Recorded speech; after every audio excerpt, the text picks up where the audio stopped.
Bismillah, Assalamualaikum warahmatullahi wabarakatuh.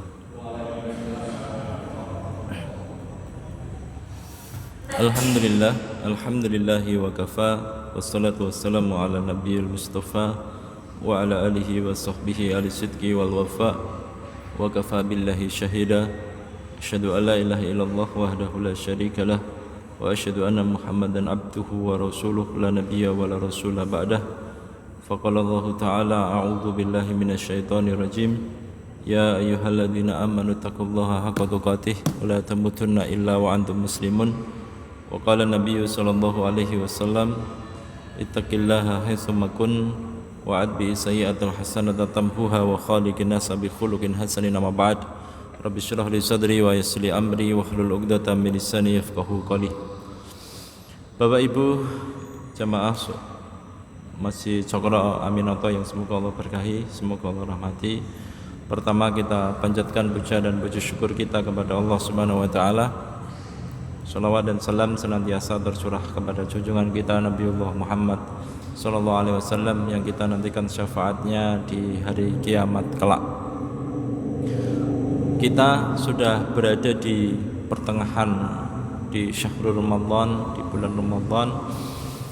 Sudah saatnya kemudian kita mulai menghitung-hitung, sudah saatnya kemudian kita mulai bermuhasabah diri, yang dimana pernah saya sampaikan jika di bulan Ramadan ini kita tidak bertambah dari berbagai macam sisi kebaikan dalam setiap halnya, maka sesungguhnya di 11 bulan berikutnya kita akan lebih sulit untuk kemudian berbenah diri untuk memperbaiki diri ini.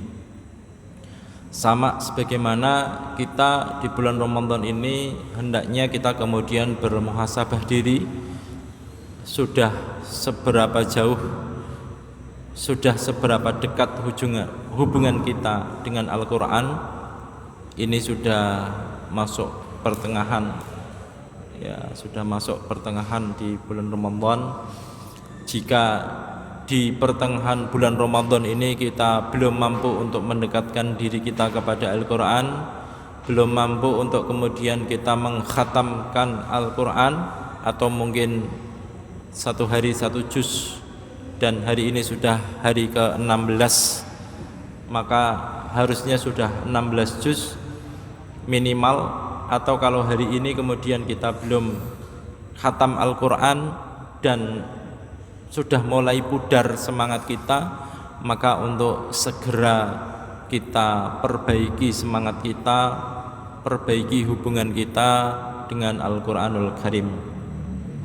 Jika di bulan Ramadan ini kita ternyata tidak mampu untuk kemudian menghatamkan Al-Quran, minimal satu kali khatam 30 juz kita baca, atau 2 kali khatam, tapi minimal 1 kali khatam kita tidak mampu untuk menghatamkan Al-Quran, maka di bulan Syawal, di bulan Dzulqa'dah dan di bulan Dzulhijjah, serta di bulan baru, tahun baru Muharram nanti, itu kita akan lebih sulit lagi untuk kemudian menghatamkan Al-Quran.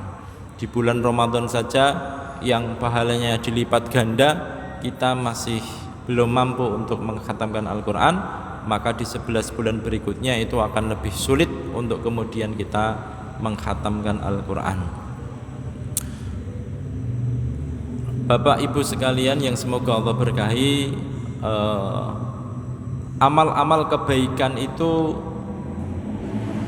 harus kita perbaiki, harus kita pacu, walaupun kita tahu bahwa kita orang-orang beriman dan siapapun yang kemudian yang menjadi mukallaf itu terbebani dengan syariat Allah, itu sudah ditentukan, ya sudah ditentukan nanti di surga apa di neraka, ya sudah ditentukan nanti kita itu masuk surga Allah atau masuk nerakanya Allah Subhanahu wa taala. Itu sudah ada di catatannya Allah Subhanahu wa taala, yang kemudian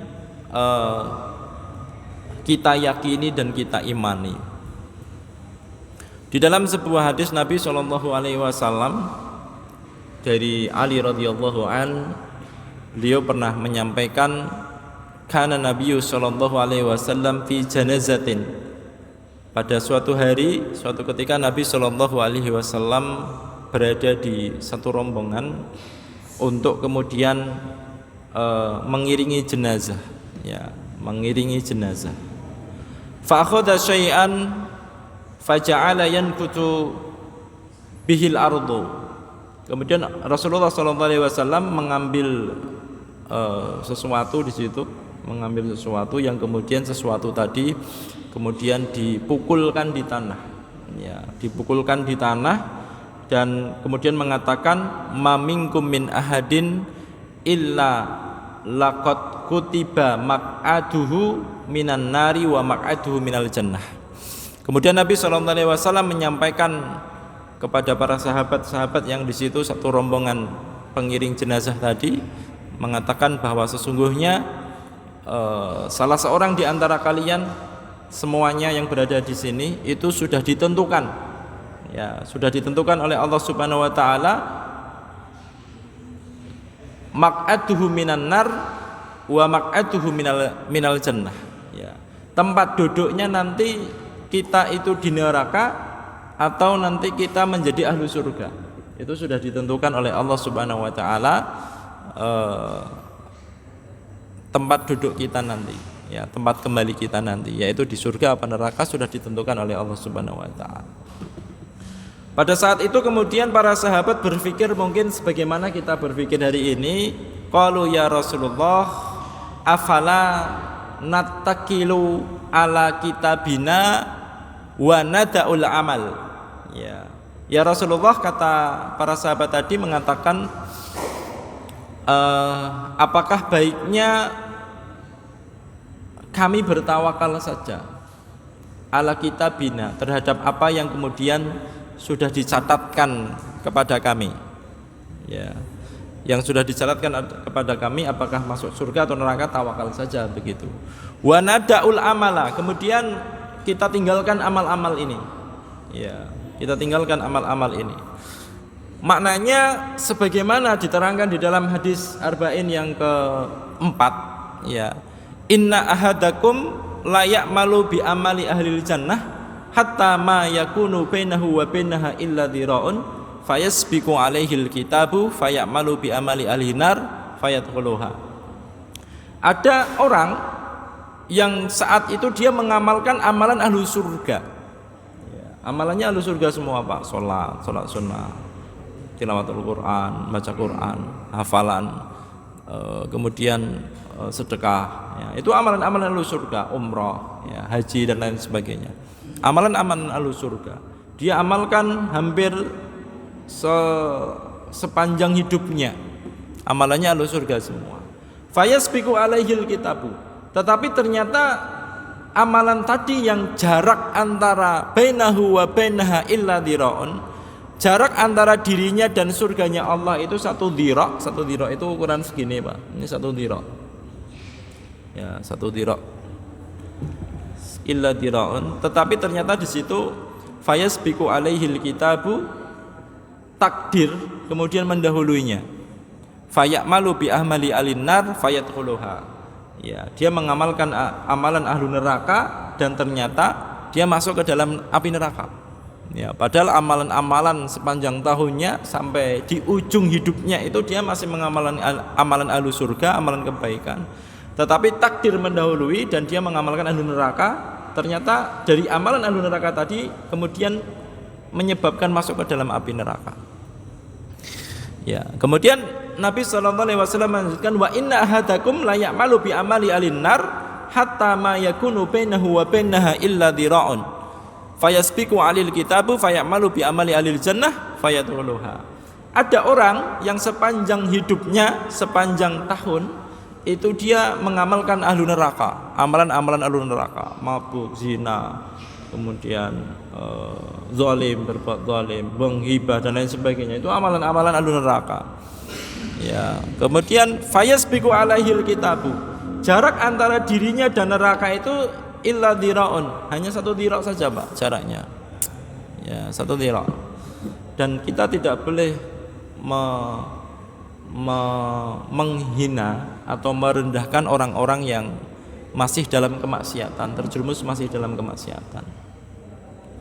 Dalam sebuah hadis Nabi SAW itu, man ayyara fajiran, barang siapa yang merendahkan atau menghina orang-orang yang fajir, orang-orang pendosa, itu dia tidak akan mati kecuali dia akan mengalami hal yang sama, Pak, sebelum kematiannya. Ya, jadi orang yang merendahkan orang yang berbuat kemaksiatan, misalkan berbuat zina, orang terjerumus berbuat zina, terjerumus dalam kemaksiatan, kok kemudian dihina, ya kita hina, kita gunjing, kita beberkan aib-aibnya begitu, dalam rangka merendahkan, maka orang tadi tidak akan meninggal dunia, kata Rasulullah SAW, sebelum kemudian orang tadi mengalami hal yang sama, sebagaimana yang dialami orang yang kemudian telah dia hina dan telah dia rendahkan. Maka ini penting untuk kita semua untuk waspada dan menjaga diri. Kadang amalan-amalan ketaatan itu justru menimbulkan kemaksiatan berupa kesombongan.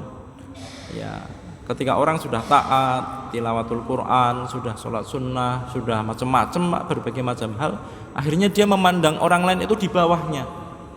Ya, memandang orang lain itu di bawahnya dalam segi ibadah.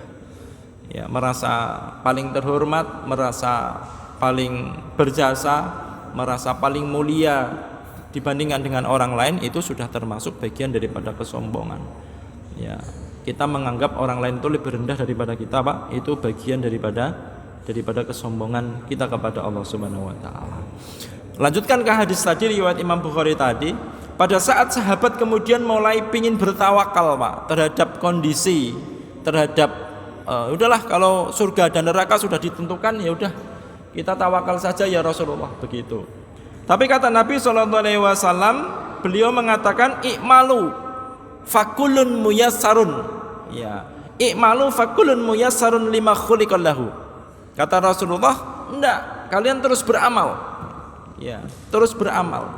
Dan orang yang kemudian beramal, ya, orang yang kemudian beramal itu akan dimudahkan amalannya tadi sesuai dengan yang sudah ditentukan oleh Allah Subhanahu wa taala. Kalau dia ahli surga, Pak, ditakdirkan ahli surga, maka Allah akan mudahkan dia untuk beramal amalan ahli surga. Kalau kemudian dia itu ahli neraka, Allah Subhanahu wa taala akan buka pintu amalan-amalan ahli neraka. Ya, maka kata Rasulullah ketika para sahabat ingin pasrah, ya, maka beliau mengatakan terus beramal saja, ya, terus beramal kebaikan saja, begitu. Amma man kana min ahli sa'adah, ya. Dan adapun orang-orang yang kemudian dia nantinya ditakdirkan dalam surganya Allah, ya, fayuyassaru li amali ahli sa'adah, maka Allah akan mudahkan dia untuk beramal ahli surga, sedekah, infak, zakat, haji, umrah, tilawatul Quran, kemudian mengkhatamkan Al-Quran sesuai dengan target dan ketentuan, kemudian sholat tarawihnya, sholat qiyam Ramadannya, sholat sunnahnya, itu semua dimudahkan oleh Allah Subhanahu wa taala. Wa amma man kana min ahli syakwah, dan adapun orang-orang yang kemudian ditakdirkan di neraka nantinya, maka fayyassarahu lahu, Allah Subhanahu wa taala akan mudahkan dia, bukakan pintu untuknya amalan-amalan ahlu syakwah, ya, ahlu neraka. Ya. Kemudian Nabi SAW membaca fa amma man a'ta wa taqa wa saddaqa bil husna wa amma fa amma man a'ta wa taqa, dan adapun orang-orang yang senantiasa memberi sedekah, infak dan lain sebagainya, wa taqa, dan dia bertakwa kepada Allah Subhanahu wa taala, wa saddaqa bil husna, dan kemudian dia membenarkan tentang kebaikan-kebaikan. Membenarkan kebaikan itu kalau kemudian tidak diterima dengan hati yang lapang itu, Pak, hati yang bersih, itu agak berat, Pak. Kenapa? Karena kadang kita beda lembaga, beda baju, kemudian ada orang berbuat baik, Pak, kita sulit untuk menerima kebaikan tadi. Ya, kenapa? Karena bukan dari kita. Nah, ini yang kemudian kita khawatirkan. Maka setiap kebaikan manapun, dari apapun bentuknya, maka harus kita terima dan kita akui. Sepertinya sudah maghrib, saya kira sekian yang dapat kami sampaikan di sore hari ini. Semoga Allah memberikan manfaat kepada kita semua dan Allah Subhanahu wa taala melimpahkan keberkahan kita untuk kita semua.